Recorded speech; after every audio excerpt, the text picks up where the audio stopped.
What's up, everyone? It's Brandon here again for another video. So it's been quite a while since I've made a video, and today I'm just going to kind of free flow and share some ideas, share some updates on where I've been at, what my life has been like, and some things that I've learned along the way. I'm just going to share recent perspectives that have been shown to me, and we'll see where that goes. So, if you're interested in that, go ahead and keep watching. Anyway, where have I been? Well, the answer to that is I've been busy doing normal adult human things like working a job, trying to run a small business, trying to invest some money, and just trying to set myself up better financially for my future. I got engaged recently, and I also have, should be having a son in the next month or two, God willing. And that's really where my focus has been. It's been on my relationship. It's been on, creating security and, a quality life for my new family that I'm building.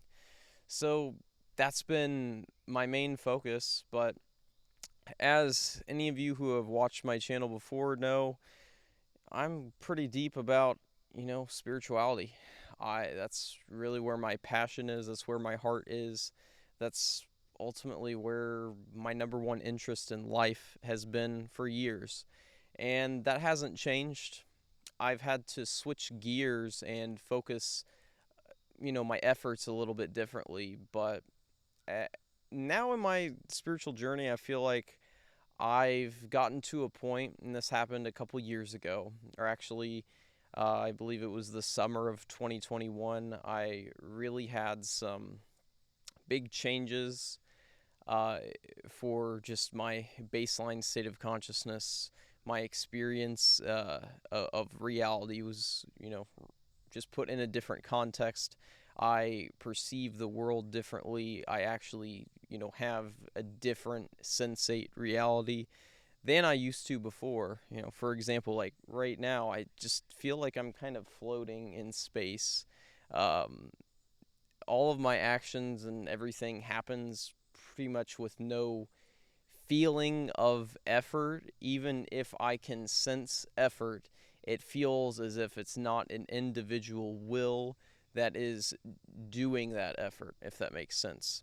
You can still feel sensations of effort or a person, things of that nature, but at the same time, those clusters of sensations I would have previously called an ego, my relationship to those things is so different that it's really hard to describe, and it's hard to really even, I don't know if I can accurately recollect what life used to be like for me 5 years ago, 10 years ago, as far as from like a direct moment to moment experiential description. I don't know if I can really grasp what life used to be like for me. I can say in general, it used to be a lot harder, a lot more suffering, and in general, I was just less effective at navigating this reality on Earth. I'm 28 now, so still a young adult, but slowly over time beginning to gain some experience and some knowledge into this relative world we live in and just how to navigate it. But so this all goes to say that like my focus hasn't been directly on awakening deeper, but I feel like as you get to a certain point, once you awaken deep enough, the process never stops for you. And it isn't, and you realize at the same time that it's never something that you actually controlled. Uh, a way that I kind of thought about it while I was driving out here to this little mini forest woods area, this park that I'm in, when I was driving, it was almost like thinking of it in the sense that you're kind of playing a game, but it's not actually you doing any of the moves. It's not actually you taking any of the actions. And at the same time, God is there the entire way, kind of watching, kind of spectating, supporting, and just maintaining what's going on.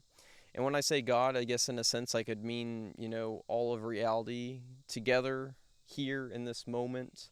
But there's no real way to give proper definition to God in words, or even in a momentary experience, or even in an image, audio, whatever. You can have the most infinite awakening experience you want, and I feel like that is never going to be what God is, or what enlightenment is, or what, the highest level of realization is.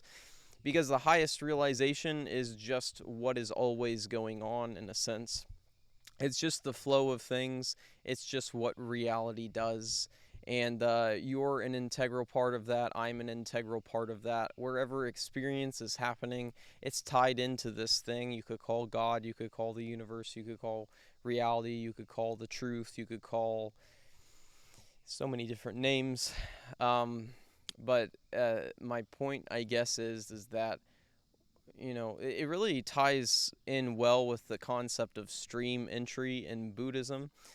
Parts of what that means, or maybe even some simplistic descriptions of it, like kind of point to some of what I'm talking about here, which is, stream entry in a really basic sense could be said like you enter the stream toward full awakening, and once you enter the stream, you're going there no matter what.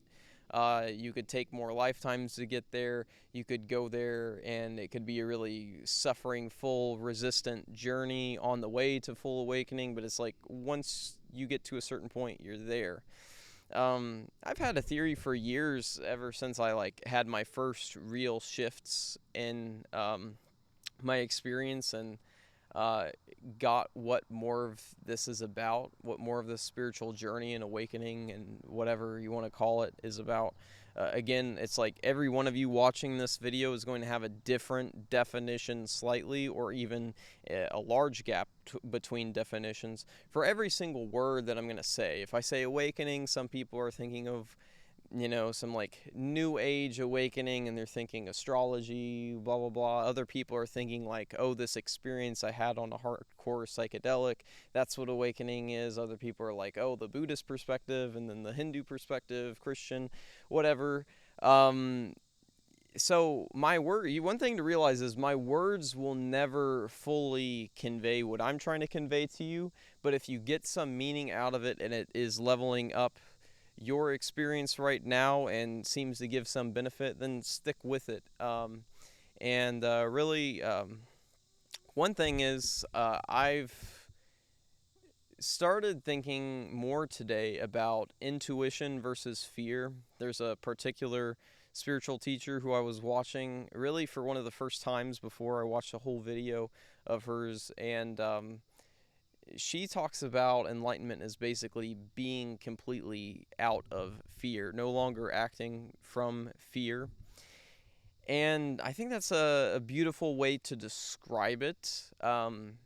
Another way to kind of describe it, going from fear to intuition. Basically, you just trust whatever's happening in life, and the action flows from you, and basically what God or what reality calls upon you to be or do in a certain moment, that naturally comes.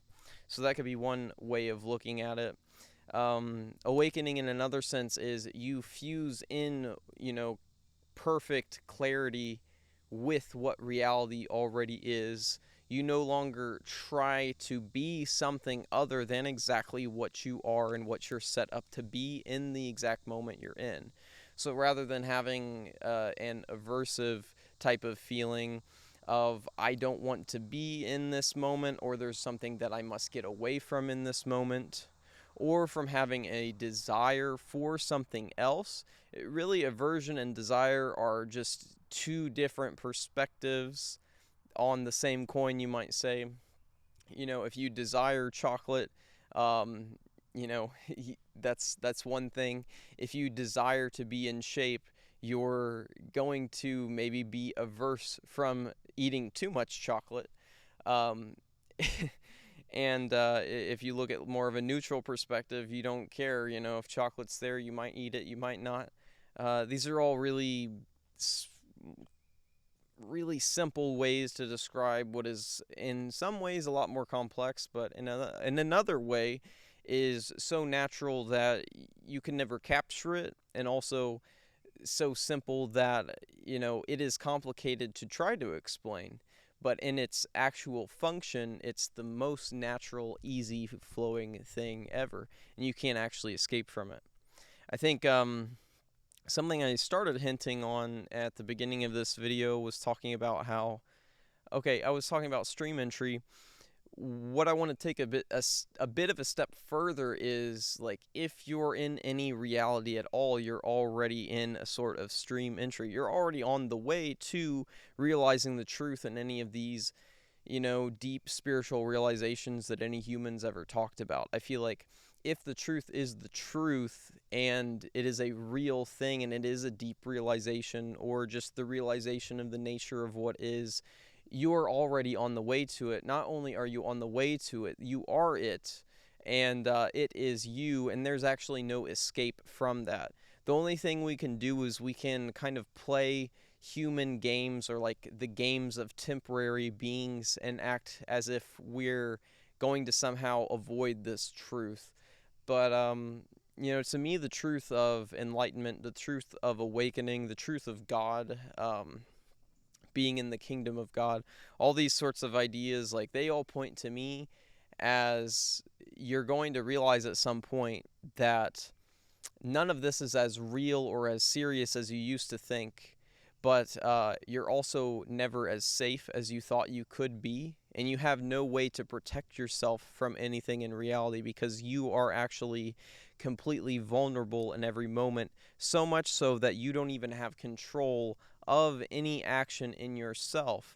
But you could say, in a sense, with God, or with the all, or with infinity, with the beautiful enlightened Buddha nature that is here right now, that is also there, and that is in a sense impervious to any damage, to any danger. And you can see that you have a lower nature and think that, oh no, my human body could be destroyed, my mind could be destroyed, or my brain could decay, or I could have some disease and then I fall into an ill condition. All these things are true. Like, the temporary part of us is always at risk. But the part that transcends the temporary and the sort of gross parts of reality that we're so used to, the parts of our human reality, our everyday, what we experience, what we think of ourselves as when we're doing business or going throughout our normal lives. We think of ourselves as this body, these thoughts, this mind, these sensations going on, but that temporary sort of self is always in danger. It's so in danger that it doesn't even have a true fixed reality to it that could be changed in a way that matters. Like, your ego self is dead before you even think about it. It's changing before you even can hold on to, grasp, or be attached to one expression of it. Like, if I become attached to my appearance right now, let's just use appearance as a simple thing because we can see it. In a way, we can kind of measure it with each other and kind of think and realize we're talking about the same thing. So, like, if I say, like, oh, I'm attached to this haircut or something, obviously this haircut is not permanent. This haircut is going to decay. One day, my skull won't even be able to produce any hairs growing out of it. If I try to capture reality in a snapshot of reality and attach myself and grasp at it, like, my hair must be this exact way, that's going to cause suffering in a sense. If we get too into the game, if we take the game of human life too seriously, that's when we fall into trouble. But at the same time, there's nothing wrong with, like, having a haircut a certain way, obviously, or even continuing to do that. One thing you can realize as you awaken is that your human character, your sort of jiva, your sort of temporary personality complex, your mind, your thoughts, your emotion, your body, your feelings, all of that combined, it's going to have certain tendencies. And, this could be related to a certain, to what we could call karma, what we could call cause and effect, action, how action functions in the universe and in reality. You're going to do certain things no matter what. You're going to partake in certain activities no matter what. What really matters when it comes to awakening is sort of accepting, like, okay, I am appearing as this temporary expression in a certain way. Let's just allow that to do its thing. There's no like false third entity you create between like the true self that you have yet to realize, the ego which you kind of think you are or feel that you are. In the third entity that can come in there in a sense is this separation between the two. But even more than that, there isn't actually a true self. There isn't actually a Buddha nature. There isn't actually, in a sense, God.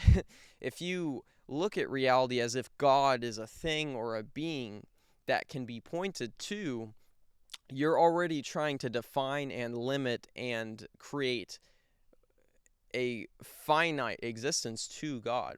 For whatever can be defined is already contained, in a sense.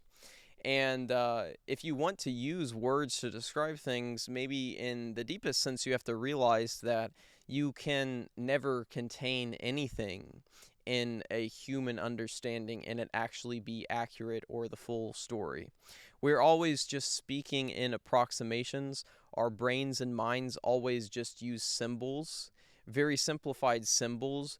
Maybe you understand a certain person in your life, you have a huge backstory with them, but when you think of them, you only pull up actually limited information. And it goes the same with so many other topics. You just think about this, contemplate that for a bit. When you think about something, are you interacting with the fullness of that thing and everything you've experienced it to be, or him or her to be, or they to be? Or are you really just using a simplified notion of it so that you can function in a moment-to-moment survival sense, or just a moment-to-moment experience of reality? This is one way I kind of think about it. Like, we're really walking around behaving with simplified knowledge that we're acting is more complex. Like, even if I talk about enlightenment or awakening or whatever, and I've been doing this kind of stuff and been really passionate about it for a decade, like, it doesn't actually matter because I'm only dealing with the information I'm pulling up now. And I guess one of the beautiful things about this intuition versus fear thing that I'm mentioning now is, like, right now I'm communicating in a way that I'm not really thinking about it.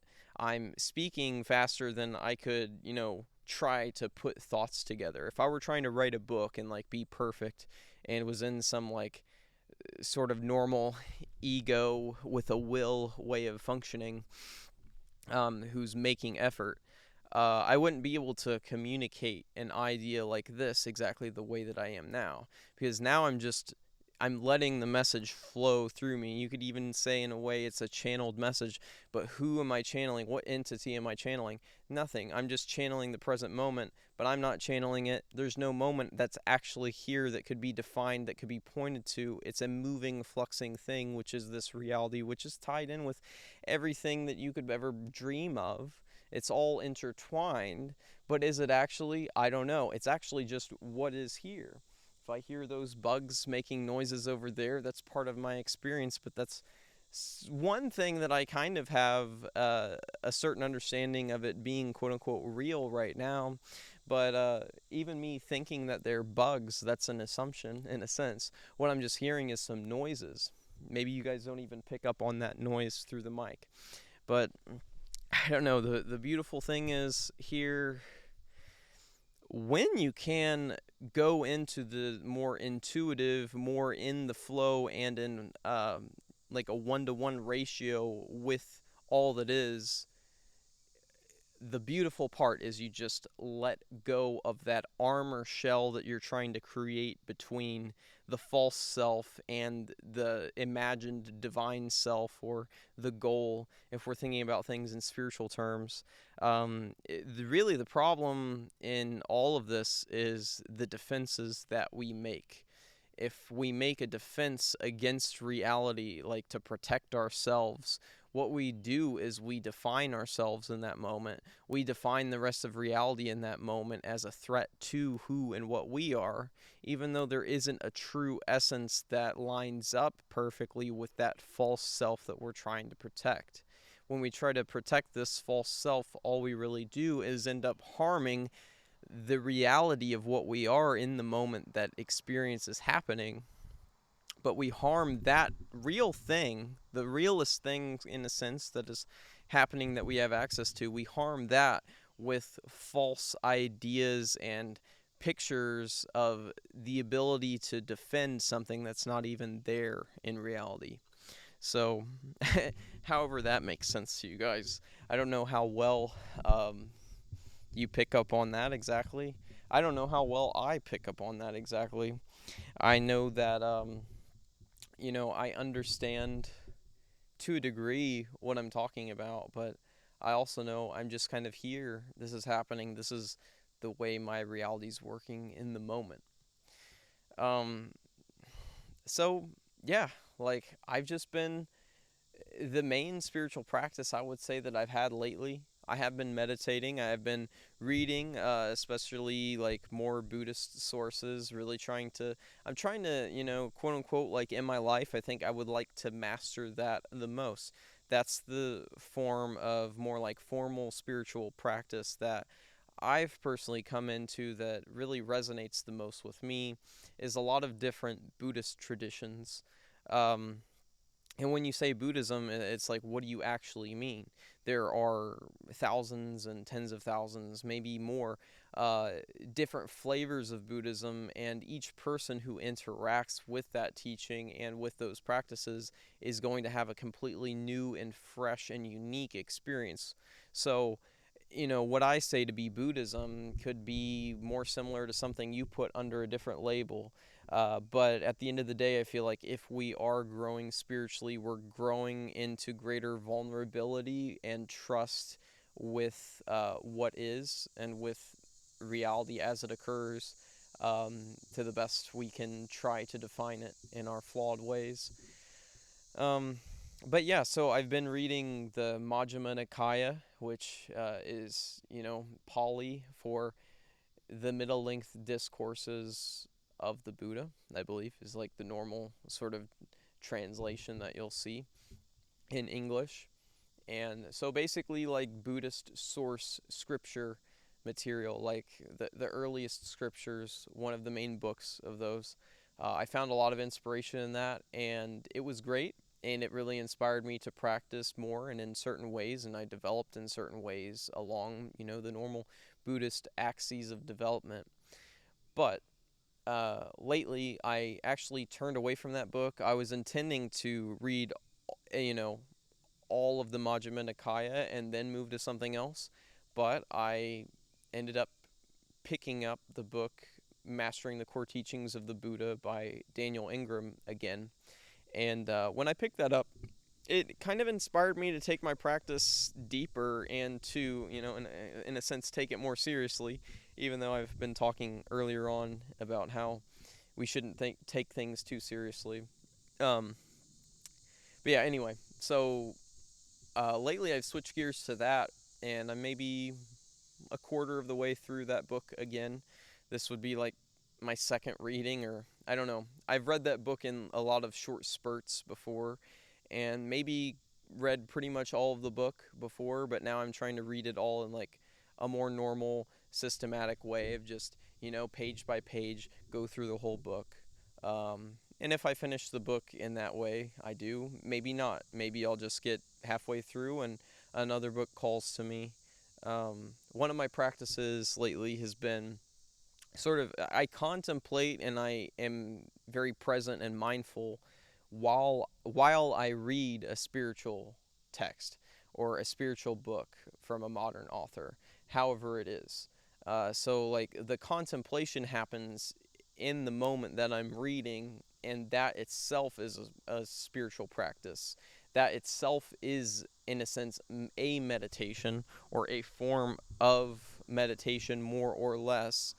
And it's a time where I'm maybe more present than normal, more calm than normal, and more open to, growing spiritually. I'm more open maybe than some other times. But beyond that, my main practice lately, I would say, is just living life. Being a human being, I have, you know, I'm a landlord, I'm a construction worker, I remodel houses, like hands on. Um, Cleaning out junk from abandoned houses, or uh, maybe put up a little bit of drywall here, do some painting, put a metal roof on or something on a house. A line of work I never really pictured I would be doing, this like hands-on construction stuff. It's pretty fun, and I've grown a lot because, like I said, it's not really something I saw myself doing. So that also means that I didn't really have much experience in it before. So it's all new to me, and it's just another area where I can get exposed to other parts of life and just have fun learning and developing in those areas. So, like, I found, in a sense, like, that job is really good to just, like, you can be pretty present while doing it, because you're actually doing like mechanical functions a lot of the time. You might have to do actually you have to do quite a bit of like problem solving, deciding which way of tackling a problem might be better than another, as far as what is cheapest for the company that you're working for. But there are a lot of times where you're just in the moment doing work, and it can be very simple. And in that simplicity, you have the opportunity to just be really mindful and to not be lost in thought and storylines. So I really like that about this job. But yeah, when it comes to just living a normal life, then I would say, in a certain sense, you could say you're practicing through karma yoga, which is basically through the yoga of action, through just trying to perform things well, trying to do well at your job, trying to be a positive being in the community you're in, or to create positive results on the relative level for the people and beings and structures even around you. Um, that's been what I do most of the time. Just because that's what life calls of you. That's what life calls of most of us. Most of us aren't actually called to be some monk meditating 24/7. A lot of us are called to be a teacher, or to be a construction worker, or to be an accountant, or whatever other millions of professions you might be called to do. I think there is something really divine about just living out a normal life. I don't think a single one of us is able to just ignore divinity and escape it completely. The world we operate in is divine. And if you wish to see that it's not, or define it as not, or be atheist, or not see the magic and beauty that's, in every moment to us, like, that also is part of the beauty. The ability to try your best to ignore divinity in front of you is just another aspect of divinity playing itself out. And there's actually nothing wrong with it. And I would say there's nothing lower or higher about that perspective compared to some like awakened master's perspective. We're all just, life's a stage, and we're all just actors. We're just playing it out. We're just playing our role. And I'd say when it comes to this development along the intuitive, spiritual, when you're developing along that axis, when you're trying to become more intuitive, more spiritual, quote unquote, more awakened, more in the moment, more mindful, more blah, blah, blah, blah, blah, more insight. When you're doing that, at the end of the day, you're just living your life, and you're just playing your part and your role. But when you do that really well, you realize that, hey, I'm given certain conditions in this exact moment that I am experiencing. And with those conditions, I'm naturally going to create actions. I'm naturally going to have intentions. And I'm going to allow that process to happen. I'm going to allow myself to do naturally what I'm meant to do. And I feel like, in a sense, that's our task. That's how we align with God and intuition, is you just be who you are. It really is that simple. You be authentic. How many times have you heard that? How many times, in first grade, did you hear people talk about authenticity, or being who you are? It's such a common teaching and common thing that people promote. You can take it for granted. Like, be yourself. Like, oh, who cares? That's basic stuff. That's not real personal development. That's not real awakening. No, it actually, like, that's kind of the essence of it all right there. Can you be yourself fully, trust who you are meant to be in that moment fully, and act it out without fear of what reality will do after you are your authentic self, exactly how you're supposed to be? I mean, I think you'll find, if you can actually act out who you are prepared to be and who you are meant to be in each moment, you're not going to run into as much trouble. You're not going to run into as many problems. And if you do, you were probably meant to learn those lessons anyway. And if you tried to skip over those lessons by having an easier life, maybe that wouldn't serve you the best in the future. Maybe that would cause more suffering for you and for others. Some things to think about. But, at the end of the day, I'm just a 28-year-old guy sharing my thoughts, my journey, philosophizing. Would that be right? Philosophizing? Whatever. um, so what do you guys think? How do you guys think the world works? You should let me know in the comments.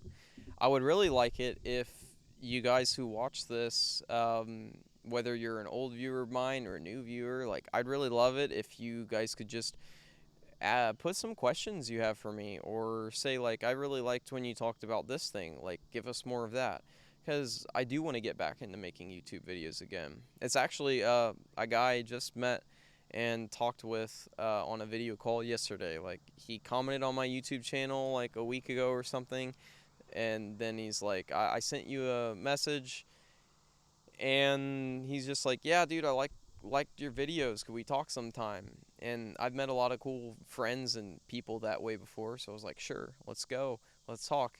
And just seeing, like, appreciation from one person just at that specific right time just inspired me. Hey, it's probably time to make videos again. It's probably time to just go ahead and do it. um I live with my fiance now, uh, and we live a really, like, involved life together in a sense. Um, she's stay-at-home baby grower, and I'm stay in the world, work, try to provide for us guy. And we live that kind of old school lifestyle in a sense. I don't even know if it's old school. Some people might see it that way, others might not. But in doing that, like, at the same time, when I get home, like, I spend a lot of time with her. So um, when I made videos before, as odd as it might sound, um, I am really vulnerable when I make videos, but I'm posting it to the world to see. So, like, I'm trying to be, like, my most authentic, vulnerable, share what my message actually is in the moment kind of version of myself. I'm trying to be that. Um, and I don't know, I just found, like, today, like, it helped to just get out of the house, be, like, in the woods by myself. I specifically, like, walked out to a certain part of the park that I'm in where I would hope to not see anyone. I wanted to be secluded from the rest of people in the world, just so I could share a message to anyone in the world who wants to try to access it online. Um, and it's funny, now I hear people coming. So I'm going to let you guys go. maybe I'll record more soon. Shoot some questions or topics you'd like to hear about, but I feel like I covered a good amount of ground here, and if I kept going, maybe I'd just talk myself in circles. So, I hope you guys all have a great life, and I wish you all the best. Bye. Till next time.